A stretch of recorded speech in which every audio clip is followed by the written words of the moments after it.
now that I've had an opportunity to play in the NBA and travel, do a lot of things, to come back and watch the Lakers in this situation give back and support camps and give me the opportunity to come back and share some of my experiences with the kids is just a wonderful thing.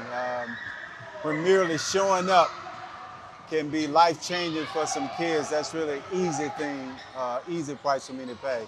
So I enjoy it. I'm still a gym rat, so I still enjoy being in the gym and watching kids play. And so I just think it's a wonderful thing. The influences that I had growing up, they vary. Number one, my brothers. I had two brothers older than me. One was 2 years older, one was 4 years older. They were both great athletes and they were both great students. So I watched those guys perform, and as a little guy, I wanted to grow up and perform just like they did. I chose not to go to the school that they went to because I wanted to make my own name for myself. Of course, their coaches wanted me to come.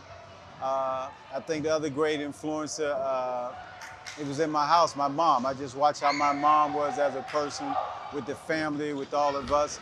So that was a big influence on me and how I am around my home today. Once I got outside my house, it was always a coach.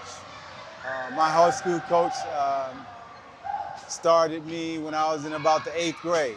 And he coached me for all those years and prepared me for my life in basketball.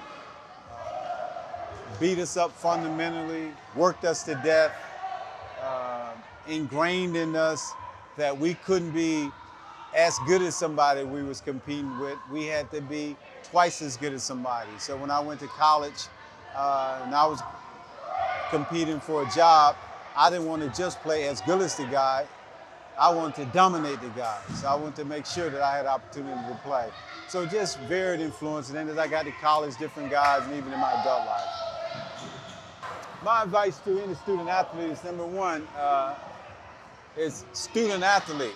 You have to be sure to not fall into just taking the easiest route academically.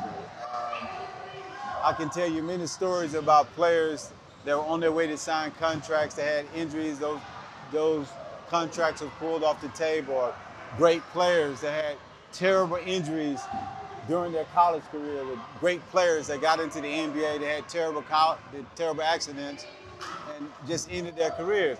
So I think academically, you have to prepare yourself for retirement, but also prepare yourself to have an alternative in case the sports thing doesn't work out.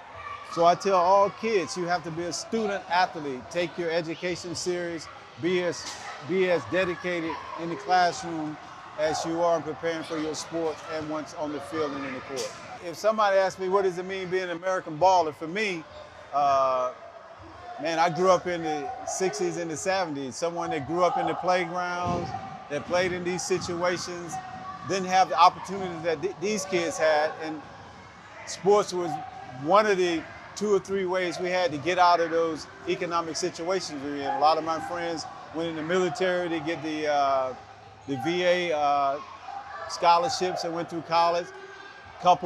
Few guys went academically, and a lot of us went athletically. So being an American baller, whether it's football, baseball, or basketball, I think it's someone that came through those trenches and used the sport to get them out of their situations economically, socially, and not only for themselves, for their families and their friends, and giving us the opportunity to do something like this, to come back and give back.